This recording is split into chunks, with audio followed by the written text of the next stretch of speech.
하나님 말씀을 보겠습니다. 마태복음 4장 1절부터 4절까지입니다.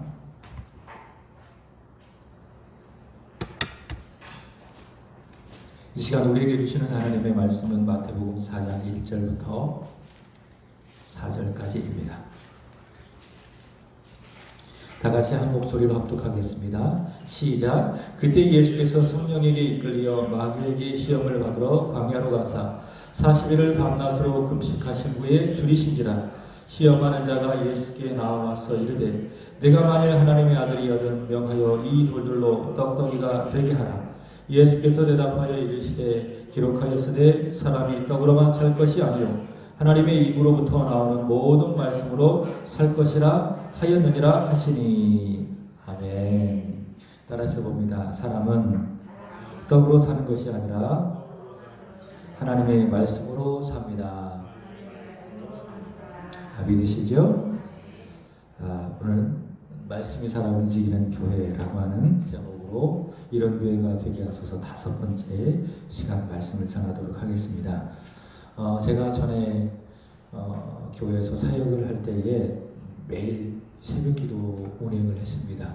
그래서 새벽 4시 30분에 일어나서 준비를 하고 교회에 4시 50분에 도착을 해서 운행을 하게 되면 5시 20분에 교회에 도착을 합니다. 그리고 5시 30분에 이제 새벽 기도를 하고 이제 끝나면 한 6시 10분 정도가 되죠.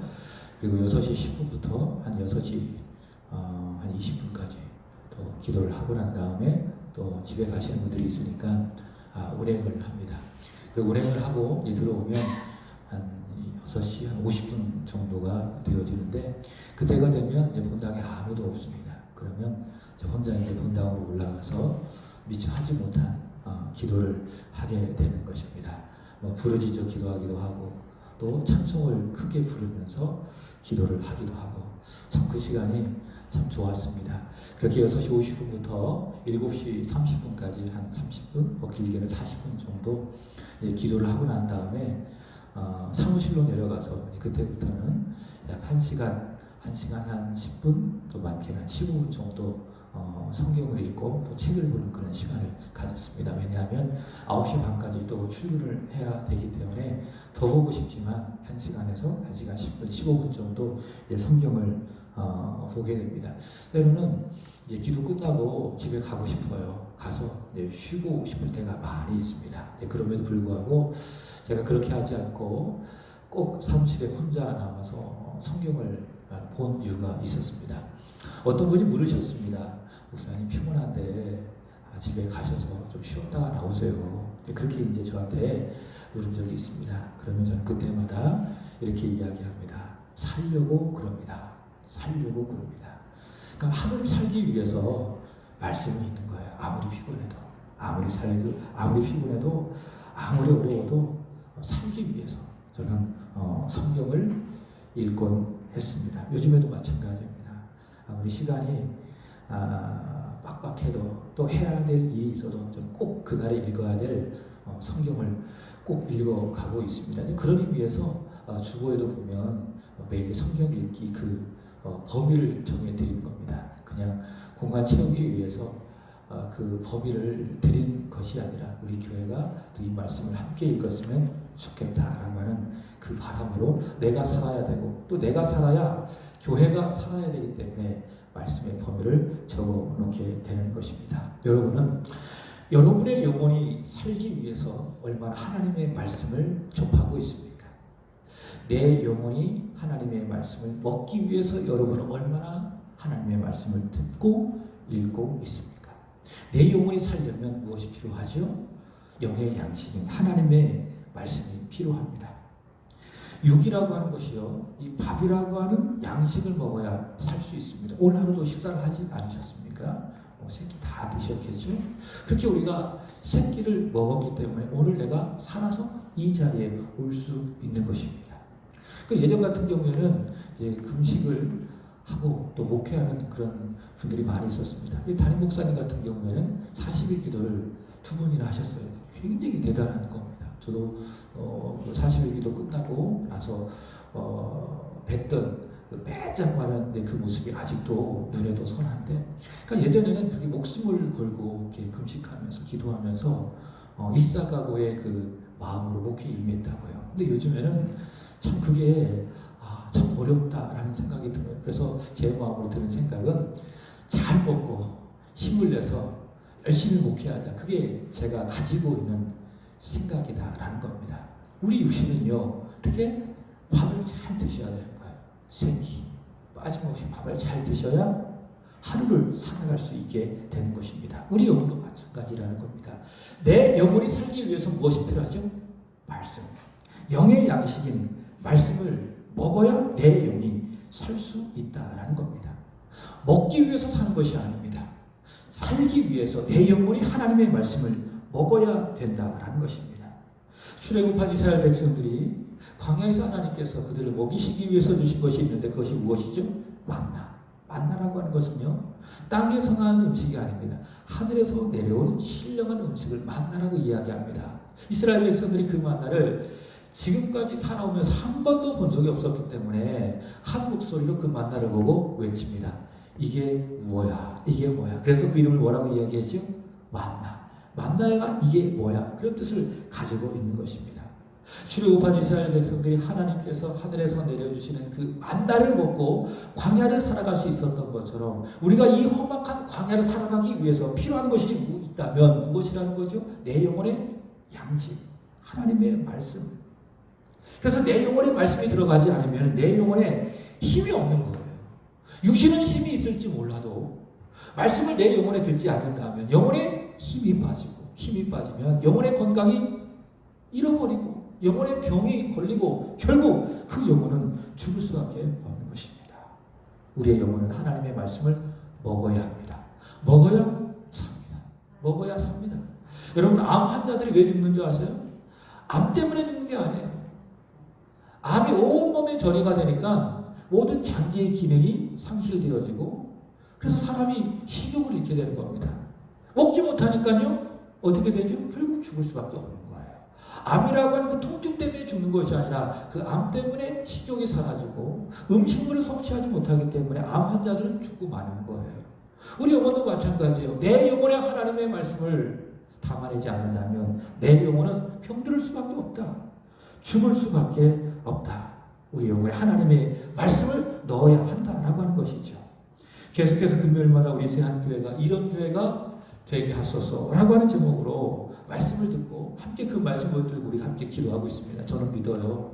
우리가 이렇게 말씀을 듣고 기도하고 있는데 이게 성경에서 벗어난 제목들이 아니잖아요. 그리고 누구보다도 우리가 말씀을 듣고 기도하는 이 제목들이 누구의 소원입니까? 우리의 소원이지만 더 크게 본다면 교회를 향하신 아버지 하나님의 소원이 아니겠습니까? 아버지 하나님의 소원을 말씀을 통해서 확인하고 또 그 말씀을 붙들고 하나님 우리 세한교회가 이런 교회가 되길 원합니다라고 기도하고 있다면 그분께서 외면하시겠는가? 반드시 들어주신다. 가장 적당한 날에 최고의 좋은 곳으로 하나님께서 우리 교회를 그렇게 만들어 주실 것이다라고 하는 믿음이 있어요. 그 믿음이 있으니까는 이 금요 기도 시간에 모여서 이런 말씀을 전하고 또 우리가 함께 기도하게 되는 것입니다. 우리 이런 교회가 되길 원합니다. 첫 번째로 우리 주님이 주인 되시는 교회. 두 번째로 그 주님을 진정으로 예배하는 교회. 진정한 예배가 숨쉬는 교회. 두 번째로는 믿음의 기도가 쌓이는 교회. 조금도 의심하지 않냐고 하나님께서 반드시 나의 기도를 들으시고 응답해 주신다라고 하는 그 믿음, 그 믿음의 기도를 쌓아가는 교회. 지난주 말씀을 드렸죠. 우리가 찬양을 불러요. 그 찬양이 최고의 찬양이 돼요. 하나님 앞에 드리는 교회. 바로 그런 교회가 되기를 원합니다. 말씀을 들었고 또 그렇게 기도했습니다. 자, 오늘의 말씀이 살아 움직이는 교회. 여러분, 하나님의 말씀을 보고 확인해 보니까는 교회의 주인은 누구예요? 사람이 아니로구나. 주님이로구나. 말씀을 통해서 확인하죠. 그죠? 자, 예배도 마찬가지입니다. 예배는 형식적인 예배가 돼서는 안 되는구나. 진정으로 하나님을 높여드리고 그 예배를 통해서 하나님을 만나는 예배가 되어야 하는구나. 어떻게 알았어요? 하나님의 말씀을 통해서 알았어요. 기도도 마찬가지죠. 아, 기도는 의심해서는 안 되는구나. 믿음으로 한 마음 되어 한 뜻 되어 열심히 하나님 앞에 드려야 되는 것이라구나. 어떻게 알았죠? 말씀을 통해서. 찬양도 마찬가지죠. 아, 황소를 드림보다 하나님이 우리가 드린 찬양을 기쁘게 받아주시는구나. 거기에 나를 담아야 되겠구나. 초심을 담고 진심을 담고 전심과 열심을 담아서 최고의 찬양을 드려야 하겠구나. 어떻게 알았어요? 하나님의 말씀을 통해서 우리는 알게 되었습니다. 그만큼요, 교회에 있어서 말씀은 무엇입니까? 중심. 말씀은 본질, 생명. 말씀은 중심, 본질, 생명이다. 그래서 하나님의 말씀이 살아있다면, 하나님의 말씀이 살아 역사한다면 그 교회는 어떤 교회? 살아있는 교회. 그러나 교회가 멋있게 세워지고 시스템이 좋고 많은 사람이 모였다 할지라도 말씀이 죽어있다면, 그리고 그 말씀 속에 복음이 없다면, 예수가 없다면, 십자가와 부활의 능력이 그 말씀 속에 없다면 그 교회는 어떤 교회? 좋은 교회는 될 수 없습니다. 좋은 교회는 절대로 될 수 없습니다. 말씀이 죽어있다면 그 교회는 어떤 교회? 살아있는 교회가 아니라 죽어있는 교회. 오늘 본문의 말씀을 보시면 예수님께서는요, 사람은, 아니 오늘 여기에 모인 우리는 사는데 무엇으로 산다? 떡으로만 사는 것이 아니라 하나님의 말씀으로 산다. 오늘 우리에게 말씀해주고 계십니다. 마태복음 3장으로 가보시면 예수님께서 공생애를 시작하시며 세례 요한에게 세례를 받으시는데요. 이 예수님이 우리를 죄로부터 구원할 구약에 예언되어진 바로 그리스도이시다. 그리스도는 선지자, 제사장, 왕. 바로 그 그리스도이시다라고 하는 그 사실을 성령의 기름을 부어서 확증해 주신 사건이 나옵니다. 그래서 예수님께서 받으신 세례는 죄가 있는 자로서 죄 씻김을 받기 위한 세례가 아니라 예수님께서 우리를 구원하시기 위한 하나님의 그리스도이심을 확인하시고 확증한 사건이 예수님께서 세례를 받으신 사건이라는 것이에요. 자, 그리고 이어지는 사장에서 예수님께서는 첫 그리스도의 사역을 어떤 것을 행하시는가 하면 성령에게 이끌려 마귀에게 시험을 받으시는 것을 통해서 보여주고 있습니다. 예수님께서 시험을 받으신대요. 근데 이 시험을 받으시는 거는요, 예수님께서 무엇인가 부족하거나 죄가 있어서 시험을 받으시는 게 아니라는 거예요. 우리가 시험을 받을 때에는 누구 때문에 받아요? 야고보서에 의한다면 우리가 시험을 받는 것은 우리 안에 욕심 때문에 시험을 받는 것이다. 우리가 다 그런 것 아니겠습니까? 마귀로부터, 세상으로부터 마음의 미혹도 받고 마음의 많은 시험도 받고 죄를 짓고 넘어지기도 하고 다 누구 때문에 그래요? 나 때문에. 내가 죄인된 인간이기 때문에, 내 안에 부족함이 너무나도 많기 때문에 내가 그런 시험을 받게 되는 것이라는 것이에요. 근데 예수님은 죄가 없는 분임에도 불구하고 그가 마귀에게 시험을 받으신다라고 했을 때에 그것은 누구를 위한 시험입니까? 예수님을 위한 시험이 아니라 누구? 그렇게 시험받아 넘어지는 나를 위한 시험이다라는 것이에요. 그래서 이 예수님께서 받으신 이 시험은 믿는 우리에게는 무엇이 됩니까? 복음이 되는 거예요. 복음. 그래서 우리가 예수님과 똑같은 시험을 우리가 이 세상을 살아가면서 받게 되어지는데 예수님처럼 하면 그 시험을 이길 수 있어요? 없어요? 있어요. 그러니까 우리는 이미 그 답안지를 가지고 시험 보는 거예요. 공부 못하면 선생님이 미리 답을 다 알려주잖아요. 제가 그랬거든요. 고등학교, 중학교 때 선생님이 답을 다 알려줘요. 그래도 틀렸어요. 공부를 집중해서 안 했다고 하는 것이죠. 그러니까 우리는 시험을 봤는데 이미 답을 갖고 시험을 보는 거예요. 왜? 예수님께서 우리와 똑같은 시험을 받으시고 그 시험에 통과를 하셨기 때문에 우리는 예수님과 똑같은 시험을 받을 때에 이미 답안지를 가지고 시험을 본다. 어떻게 해야 통과할 수 있습니까? 예수님처럼 하면 되는 것입니다. 그래서 오늘 본문에 나오는 이 시험은 예수님의 시험인데 믿는 우리에게는 이 예수님의 시험이 무엇이다? 복음이다. 복음이다. 믿는 우리에게는 복음이다. 라는 것을 알아야 할 것입니다.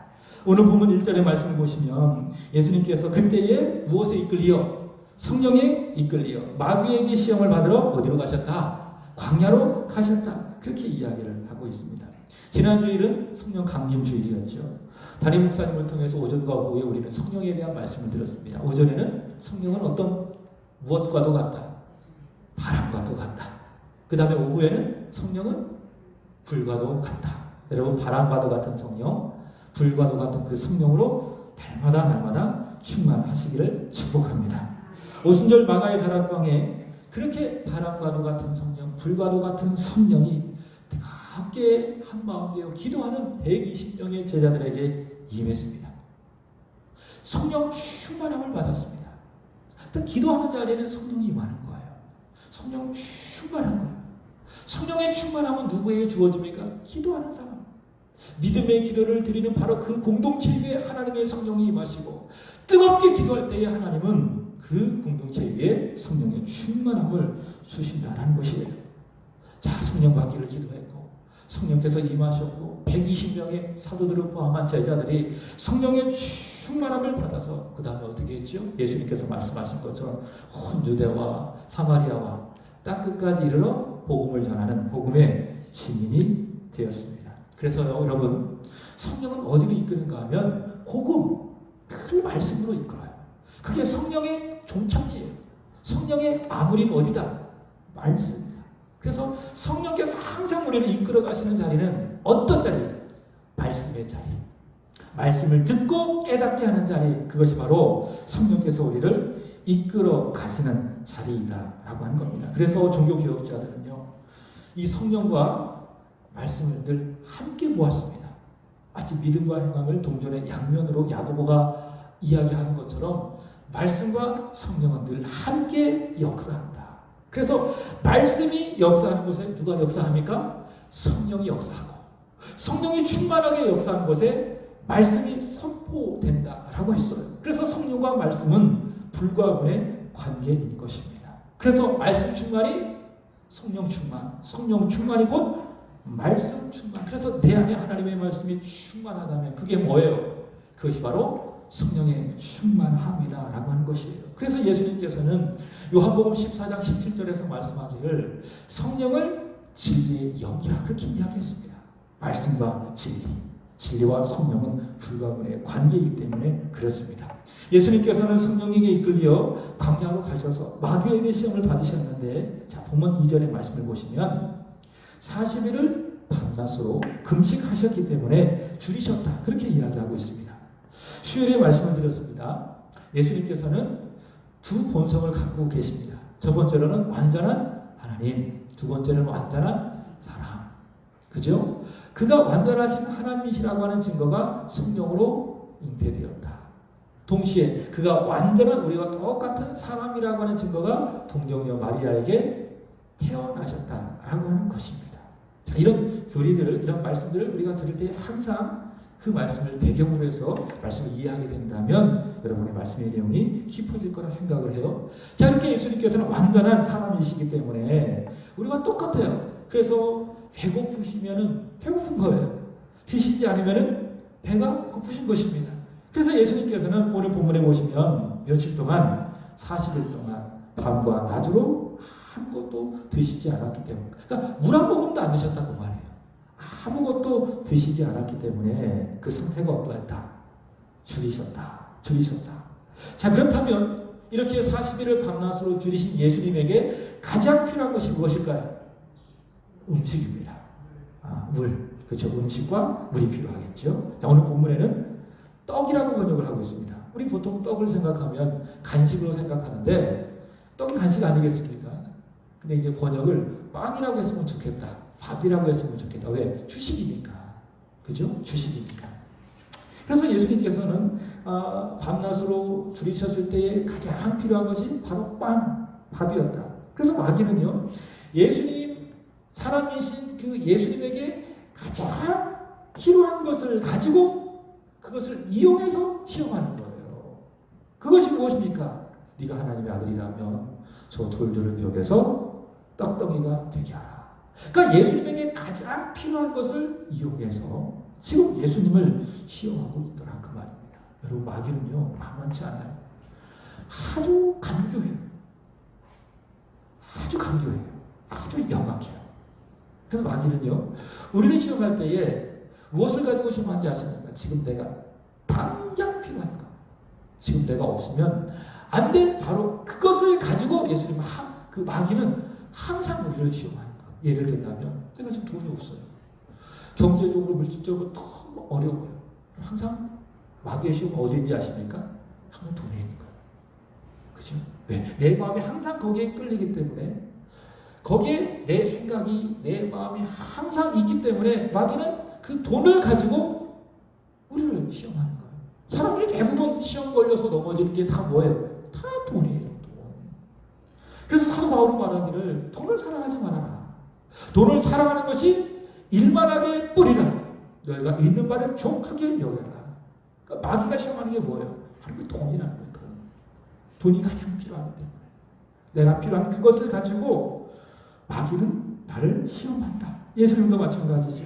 40일을 밤과 낮으로 줄이셨기 때문에 예수님에게 가장 필요했던 것은 바로 떡이고, 그 떡을 이용해서 마귀는 네가 하나님의 아들이라면 이 돌들을 명해서 떡덩이가 되게 해서 배고프잖아. 너의 준비를 채워라. 그렇게 시험했던 것입니다. 그러나 예수님께서는 그 마귀의 시험을 분별하십니다. 그리고 이기십니다. 여러분, 이런 분별력이 있기를 원합니다. 그리고 이기게 되기를 원합니다. 마귀가 우리에게 시험할 때에 이것을 시험이라는 것을 여러분이 아셔야 되는 거예요. 분별할 수 있어야 되는 거예요. 영적인 분별이 항상 있어야 되는 겁니다. 항상 말씀과 기도로 깨어있는 사람은 이게 마귀의 시험이라구나 라고 내가 감지를 하고 분별할 수 있는 겁니다. 그리고 분별하면 이길 수 있는 것이죠. 예수님께서도 그 마귀의 시험을 분별하시고 이기십니다. 어떻게 이기셨는가 하면 4절 다 같이 읽어보겠습니다. 4절 시작. 예수께서 대답하여 이르시되 기록하였으되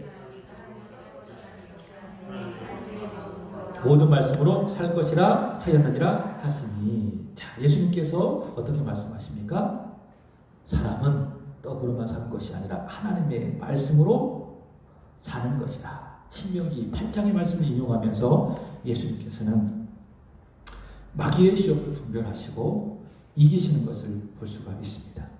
여러분, 영생이 없는 사람은요, 다시 말해 예수 믿지 않는 사람, 요한복음 3장에 의한다면 물과 성령으로 거듭나지 못한 사람은요, 무엇을 위해서만 삽니까? 오늘 마귀의 말처럼 떡을 위해서만 살아요. 눈에 보이는 떡이 인생의 목표예요. 그리고 목적이에요. 내가 살아가야 할 이유예요. 다 따지고 오는 거예요. 영생이 없는 사람, 구원받지 못한 사람의 목표는 오직 한 가지예요. 떡이에요. 그래서 남들보다 더 많은 떡을 얻기 위해서 아침부터 일어나서 저녁 늦게까지 몸이 닳도록 일을 하고 노력하고 애쓰죠. 여러분, 이런 말이 있습니다. 이제 그 직장에 취업을 하고 사람이 일을 하기 시작하지 않겠습니까? 그러면 50대까지는 건강을 돌보지 않고 열심히 이 떡을 위해서 돈을 벌기 위해서 일한대요. 그래서 50대까지 많은 그 돈을 모아둔다고 합니다. 그러니까 제 나이가 사실 일을 많이 해가지고 경제적인 부를 축적할 그런 나이가 바로 제 나이예요. 대부분 사람들이 그렇대요. 청년 시절에 직장에 취업을 하고 또 가정을 이루고 열심히 일을 해서 많은 떡을 축적을 한대요. 그러다가 보면 떡과 함께 무엇을 잃어버린지 아십니까? 떡은 축적해도, 물질은 축적해도 무엇을 잃어버려요? 건강을 잃어버리게 되는 겁니다. 그래서 50대가 되어지면 대부분 사람들이 이렇게 건강에 이상 신호가 생기잖아요. 고혈압이 생기고, 또 어떤 분들은 암이 발생하기도 하고 암 진단을 받기도 하고. 그래서 그때 많은 사람들이 죽지 않겠습니까? 건강을 잃어버렸잖아요. 그죠? 그래서 이 50대부터는 어떻게 하느냐? 잃어버린, 돈 때문에 잃어버린 그 건강을 찾기 위해서 50대 동안 벌었던 그 돈을 다 쓴다고 말해요. 그러다 세상 끝난다. 참 허무하지 않겠습니까?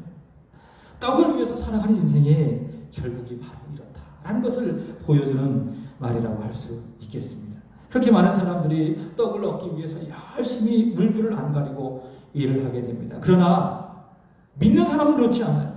거듭난 사람, 중생하는 사람은요, 떡을 위해서 살아가지 않습니다. 떡이 필요해요. 그러나 떡만을 위해서 살아가지 않아요. 내가 정말 구원받은 사람이라면 떡만이 나의 인생의 목적이 아니라는 것이에요. 떡만을 위해서 살지 않아요. 무엇을 위해서 삽니까? 말씀을 위해서. 말씀을 먹고 살아가는 것입니다. 그래서 중생한 사람, 그리스도인 믿음의 사람들이 비록 떡이 없어도, 떡이 조금 부족해도 육체적인 떡이 내 안에 좀 부족해도 생각해 보세요. 말씀의 은혜가, 영혼의 양식이 내 안에 충만하면 어때요? 떡 때문에 다가오는 부족함, 궁핍함을 이길 수 있어요, 없어요? 이길 수 있어요. 그러니까 밥 안 먹어도 말씀의 양식 먹으면 살 수 있어요, 없어요? 있어요. 그게 영의 사람이에요. 영적인 사람이 그렇다는 거예요. 그러나 육의 사람은 그렇지 않죠. 말씀의 양식을 먹지 않아도 충분히 살 수 있어요. 그러나 떡이 없으면 살아요, 못 살아요? 못 살아요. 그게 누구죠? 육의 사람이라는 것이에요. 영의 사람은요, 떡이 부족해도 물질이 조금 없어도 살 수 있어요. 그것에 연연하지 않아요. 왜? 그게 내 존재를 결정한다고 믿지 않기 때문에. 그러나 영의 사람, 말씀이 내 안에 충만하면, 말씀을 먹으면 충만한 거예요. 기쁜 거예요. 비록 떡이 내 안에 없어도. 사도 베드로는요, 이렇게 사람은 떡으로만 사는 것이 아니라 하나님의 말씀으로 왜 우리 믿음의 사람들이 살아야 하는지를 두 가지로 이야기하고 있습니다. 첫 번째로는 말씀을 통해서 우리가 거듭났기 때문에 우리는 말씀을 먹고 살아야 된다고 이야기합니다. 우리 베드로전서 1장 23절, 25절, 23, 24, 25절을 읽어보겠습니다. 시작. 너희가 거듭난 것은 썩어질 씨로 된 것이 아니요 썩지 아니할 씨로 된 것이니 살아있고 항상 있는 하나님의 말씀으로 되었느니라. 자, 여기 보시면 어떻게 거듭났다고요? 내가 어떻게 예수 믿고 거듭났다고요? 썩지 아니할 씨가 아니라 살아있고 항상 있는 하나님의 말씀을 들음으로 말미암아 내가 거듭났다 그 말이에요. 그러면 그 말씀은 무엇인가? 24절. 그러므로 모든 육체는 풀과 같고 모든 영광은 풀의 꽃과 같으니 풀은 마르고 꽃은 떨어지되 오직 주의 말씀은 세세토록 있도다 하였으니 너희에게 전한 복음이 곧 이 말씀이라. 말씀이 무엇이라고요? 복음이라. 예수님이라고요. 십자가와 부활이라고요. 그것이 무엇입니까? 그게 말씀. 그 말씀을 내가 들음으로, 그 말씀을 내가 믿음으로 말미암아 내가 거듭났기 때문에 우리 믿음의 사람들은 무엇으로 살아야 된다? 떡으로만 사는 것이 아니라 말씀으로 살아야 된다. 두 번째로는 말씀으로 거듭난 사람, 말씀 안에서 그 믿음이 자라나기 때문에 그런 거예요. 여러분 아이가 출생하잖아요. 그럼 출생한 것으로 끝이냐? 아니죠. 그 다음부터는 엄마가 준 그 양식을 잘 먹고 잘 소화시키면서 그 아이가 자라가야 하는 그 과정 속에 있게 되는 것입니다. 여기 정순영 성도님 계시지만은 새벽마다 거의 안 빠지세요. 저도 항상 긴장이 돼요.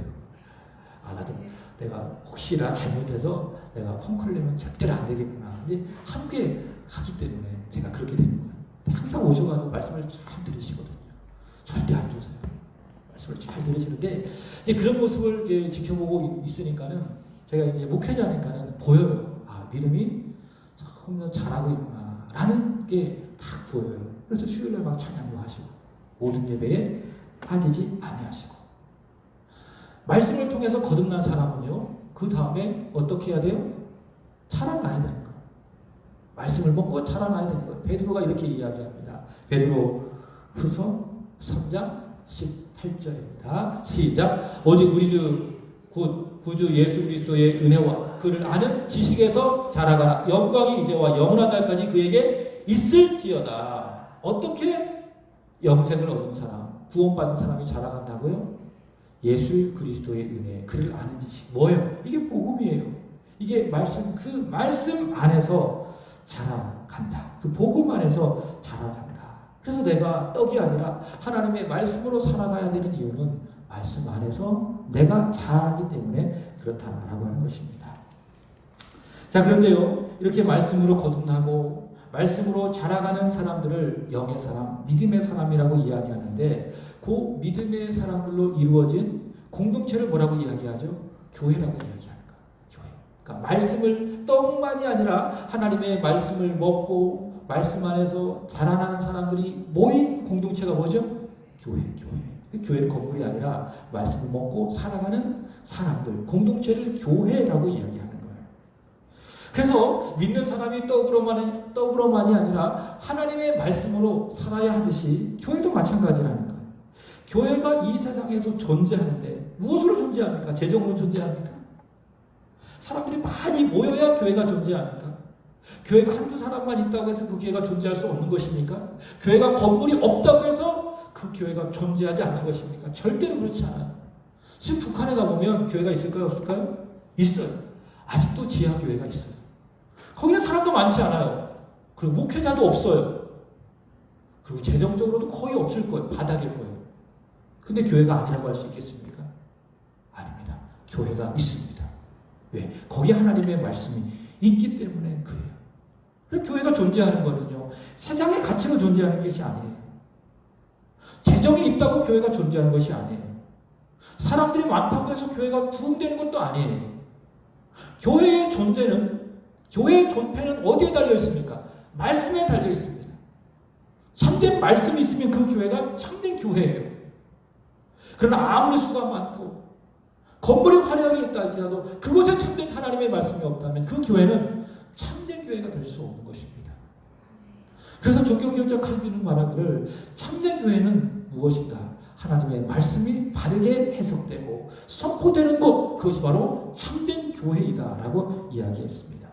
사도 바울은요, 이렇게 교회가 하나님의 말씀을 떠나서는 존재할 수 없다라고 하는 사실을 이렇게 이야기했습니다. 디모데전서 3장 15절입니다. 시작. 만일 내가 지체하면 너로 하여금 하나님의 집에서 어떻게 행하여 할지를 알게 하려 함이니 이 집은 살아계신 하나님의 교회요 진리의 기둥과 터이라. 아멘. 여러분, 먼저는 교회는 누구의 소유?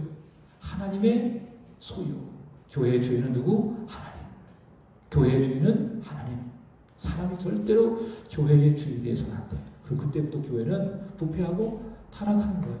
자, 교회는 살아계신 하나님의 교회인데 그 교회는 뭐냐? 진리의, 하나님의 말씀의 그 진리의 기둥. 그러니까 진리를 받드는 기둥이 뭐예요? 교회라는 거예요. 그러니까 교회는 항상 진리를 받들고 있어요. 교회를 통해서 진리가 선포되는 거예요. 그러니까 교회를 떠나면 참된 진리를 알 수 있어요? 없어요? 없어요. 그래서 교회가 세상의 소망인 거예요. 왜? 교회가 진리의 기둥이기 때문에. 그러니까 교회가 많으면 많을수록 좋은 거예요. 왜? 진리가 이 세상에 그 교회를 통해서 증거되고 증명되기 때문에 더 나아가 터입니다. 터. 그래서 그 터 위에 교회라고 하는 터 위에 진리가 우뚝 세워지는 겁니다. 교회는 무엇이다? 진리의 기둥과 터이다라고 하는 겁니다. 그래서 교회 가운데에 말씀이 반드시 있어야 합니다. 말씀이 없는 교회, 참된 교회가 아닙니다. 교회의 존폐는 어디에 달려있다? 바로 진리, 하나님의 말씀이 달려있다라고 하는 것이에요. 그래서 예배를 드리면 대부분 그 예배 가운데 많은 부분이 차지하는 게 뭡니까? 말씀, 진리, 진리의 선포 아니겠습니까? 근데 중요한 거는요, 교회에 선포되어주는, 또 교회의 이 존폐를 결정하는 그 말씀이 살아있는가, 바로 그 문제입니다. 그 싸움이에요.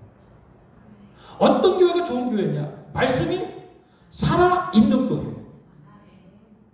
그 말씀이 듣는 이들 가운데 살아 역사하도록 선포되어지고 있는가, 바로 그 문제라는 거예요.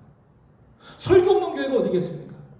설교하지 않는 목사님, 예배가 어디 있겠습니까? 다 말씀을 전해. 교회마다 새벽에도 전하고 수요일에도 전하고 금요일에도 전하고 주일 1, 2부, 3부 찬양 예배, 저녁 예배까지 수많은 말씀이 교회 가운데 선포되어지고 있는데 문제는 뭐라고요? 중요한 건 뭐라고요? 그렇게 선포되어지는 수많은 말씀이 생명력이 있느냐, 살아있느냐, 그 문제라는 것입니다. 그래서 첫 번째로는 말씀을 전하는 목회자의 그 말씀이 살아있어야 되는 거예요.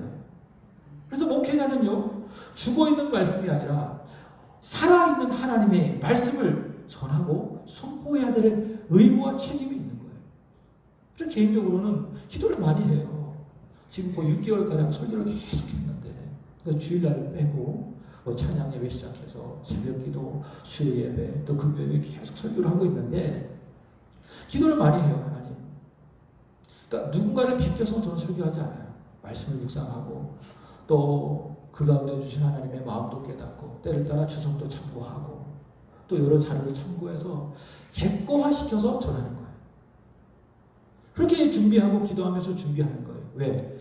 전하는 말씀이 죽어있는 말씀이 아니라 살아있는 말씀이 되게 하기 위해서. 그래서 지금까지 말씀을 전하면서 이 말씀을 전하기 전에 준비 없이 쓴 적이 한 번도 없어요. 다 쓰고 다 타이핑하고 그렇게 말씀을 준비했어요. 왜냐하면 제가 전하는 말씀이 아니에요. 제가 전하는 말씀이 그냥 뜬구름자는 이야기가 아니고 살아있는 말씀, 생명력 있는 하나님의 말씀을 전해야 되기 때문에 그렇습니다. 그래서 새벽에도 말씀을 드렸지만 말씀을 전하는 목사님들을 위해서 여러분 열심히 기도해 주셔야 되는 거예요. 저를 위해서가 아니에요. 누구를 위해서? 여러분을 위해서. 왜? 내가 그 말씀을 듣잖아요. 그러면 성령 충만한 가운데 살아있는 생명력 있는 말씀을 내가 들으면 내 영혼이 살아나잖아요. 누구를 위해서? 나를 위해서. 말씀을 전하시는 목사님들을 위해서 여러분들은 끊임없이 중보 기도할 수 있어야 되는 거예요. 그래서 여러분 기도 제목에 제1번은 누구예요? 목사님이에요. 강단에서 하나님의 말씀을 전하실 때에 그 말씀이 죽은 말씀이 아니라 내 영혼을 살리는, 내 가정을 살리는, 내 자녀를 살리는 살아있는 하나님의 말씀이 되게 하여 주시옵소서. 그렇게 기도하셔야 돼요. 왜? 그 말씀이, 그 기도가 나를, 내 가정을, 우리 교회를 살리는 하나님의 말씀이기 때문에. 근데 동시에 여러분, 목회자만 전하는 말씀이 살아있어야 하는 것인가? 저는 그렇게 생각 안 해요. 그 말씀을 듣는 성도들의 믿음도 살아있어야 돼요. 그래서 이 말씀을 제가 준비하면서 하나님, 말씀이 살아있는 교회는 어떤 교회일까요? 처음에 묵상할 때에 그렇구나. 목사의 말씀이 살아있어야 되는구나. 준비 많이 하고 기도 많이 하고 그렇게 해서 생명력 있게 성령 충만한 건데 말씀을 전해야 되는구나. 그렇게 생각했거든요. 근데 새벽에 말씀을 딱 전하고 여기 딱 서면 하나님께서 마음에 감동을 주시더라고요. 말씀이 살아있는 교회는 목회자와 함께 더불어 누가 만드느냐? 거기에서 말씀을 듣고 있는 성도들이 만들어간다. 하나님께서 그 마음에 감동을 주시는 거예요. 말씀을 듣는 성도들이 어떤 교회를 만들 수 있다? 말씀이 살아있는 교회로 만들 수 있다 그 말이에요.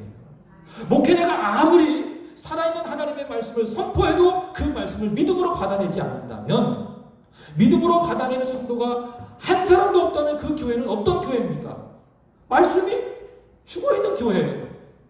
말씀이 역사하지 않는 교회예요. 그러나 성도들이 살아있다면, 성도들이 선포되어지는 하나님의 말씀을 믿음으로 받고 있다면 그 교회는 어떤 교회? 말씀이 살아 움직이는 교회. 마치 태초에 아무것도 없는 공간에 창세기 1장에처럼 하나님의 영이 그 수면에 운행하였던 것처럼 하나님의 말씀이 선포될 때 그 말씀이 살아 움직이는 교회. 어떤 교회? 그 말씀을 듣는 성도들의 믿음에 있다라고 하는 것이에요. 그래서 말씀이 살아 움직이는 교회가 되기 위해서 그 말씀을 받는 우리 성도님들의 믿음은 어떠해야 될까? 저는 세 가지로 말씀드리고 싶습니다. 첫 번째, 따라서 봅니다. 말씀을 사모합시다. 어떻게 하자고요? 말씀을 사모하자. 베드로전서 2장 2절입니다. 시작. 이는 그로 말미암아 너희의 구원에 이르도록 잘하게 하려 함이라. 자, 뭐라고 이야기하고 있습니까? 너희가 갓난 아기들처럼 순전하고 신령한 젖을 사모해라. 말씀 듣기를 사모해라. 말씀을 사모해라 그 말입니다. 갓난 아이가 우는 이유가 보통 엄마들이 5가지로 분류를 했습니다. 제가 인터넷을 찾아봤어요. 제가 엄마가 아니기 때문에. 첫 번째로 기저귀가 젖으면 애가 보채듯이 운대요. 애가 말을 못하니까 어떻게 표현해요? 울면서 표현하잖아요. 그 기저귀가 탁 젖어 있으면 갈아달라고 아주 보채듯이 운다. 두 번째로는 아주 낮은 소리로 울 때가 있대요. 언제인지 아십니까? 안아달라고. 애가 안아달라고. 다 잊어버리셨죠. 하도 애 기억이 좀 오래돼가지고. 그 다음에 세 번째로는 애가 막 화가 난 듯이 막 울어요. 언제인지 아세요? 졸릴 때. 졸리면 애가 막 화가 난 듯이 운대요. 그 다음에 네 번째, 애가 막 소리 높여 울어요. 언제인지 아세요? 아플 때. 다 틀려요 지금. 다 틀리고 있습니다. 마지막으로 애가 막 자지러듯이 막 울어요. 막 목이 막 자지러듯이. 언제죠? 배고플 때. 뭐 하라고? 배고프니까 젖달라. 그게 뭡니까? 사모한. 그게 베드로가 신령한 젖을 사모한다 그 말입니다. 다 달라 그 말이에요. 안 먹으면 나 죽겠다. 그게 뭡니까? 그게 사모하는 거예요. 엄마 저 주세요. 이게 아니에요. 아주 자지러듯이 나이 전 먹지 않으면 죽어요 엄마. 주세요 주세요. 악을 쓰면서 우는 게 뭐예요? 그게 어린 아이처럼 신령한 젖을 사모하는 것입니다. 여러분 이런 마음이 있습니까? 이런 마음 갖고 여러분 매 시간 예배 오셔야 되는 거예요. 사모하는 마음으로 내가 이 말씀을 안 들으면 오늘 목사님을 통해서 증거되어지는 하나님의 말씀을 내가 듣지 않으면 내가 남은 한 주를 오늘 하루를 살 수 있어 없어? 없어. 이 마음을 갖고 오셔야 돼요. 그래서 와야 되기 때문에 그래서 매번 듣는 말씀이기 때문에 그 말씀을 듣는 사람하고 내가 이 말씀을 들어야 되겠다. 이 말씀을 내가 안 들으면 오늘 하루 나는 살아갈 수 없어. 나는 쓰러질 수밖에 없어. 이런 절박함을 가지고 말씀을 듣는 사람하고 누가 더 은혜를 받을까요? 그래요. 사모하는 사람이 은혜를 받는 거예요. 믿음 만큼 열린 만큼 하나님께서 그 사모하는 심령에 은혜의 말씀을 베풀어 주시는 것입니다. 말씀에 대한 사모함이 있을 때 온 성도들이 말씀에 대한 그 간절한 사모함이 있을 때 그 교회는 어떤 교회? 말씀이 움직이는 교회가 될 수 있다는 것이에요. 두 번째로는 그 말씀을 사모하면 그 말씀이 선포될 때에 따라서 뭘까요? 말씀을 마음으로 받는 것이다. 말씀을 사모하고 그 다음에 두 번째로는 말씀을 마음으로 받는 거예요. 그러니까 귀로만 듣지 말고 마음으로 받는 거예요. 사도행전 17장 11절 보겠습니다. 시작. 베레아에 있는 사람들은 데살로니가에 있는 사람들보다 더 너그러워서 간절한 마음으로 말씀을 받고 이것이 그러한가 날마다 성경을 상고함으로. 자, 베레아 교회 성도들은 어떻게 했다고요? 간절한 마음으로 말씀을 마음으로 받았대요.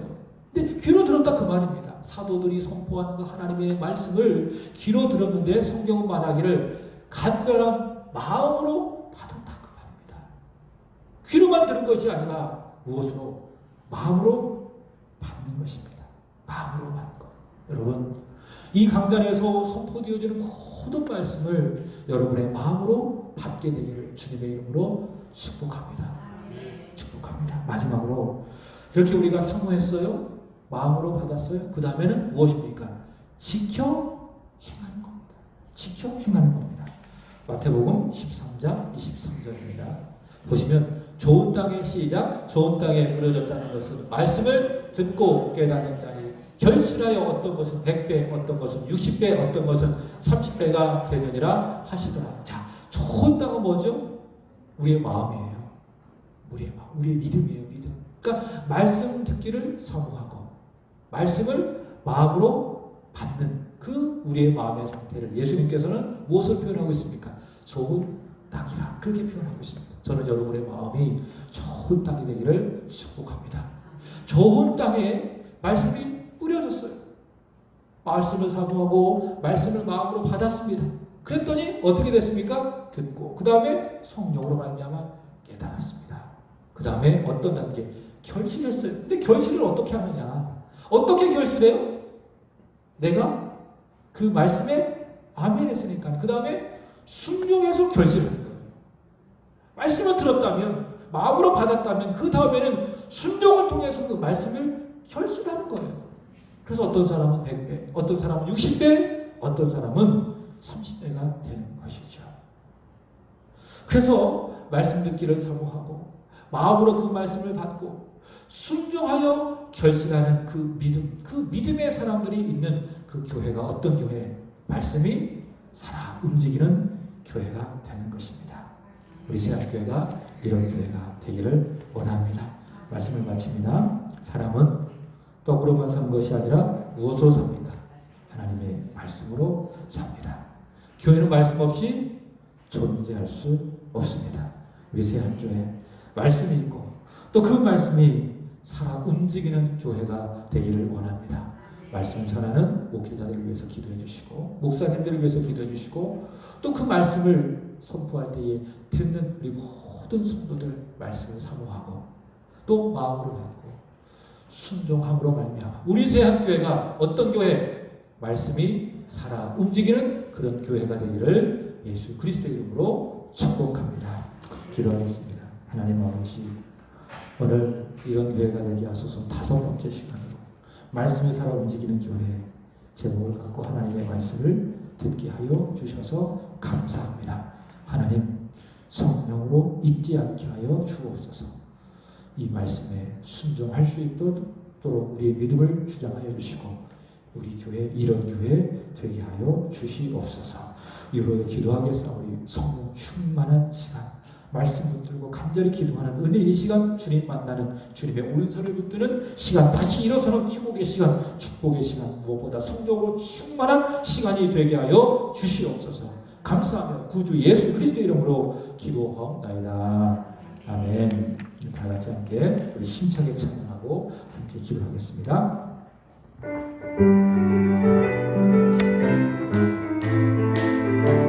내가 매일 기쁘게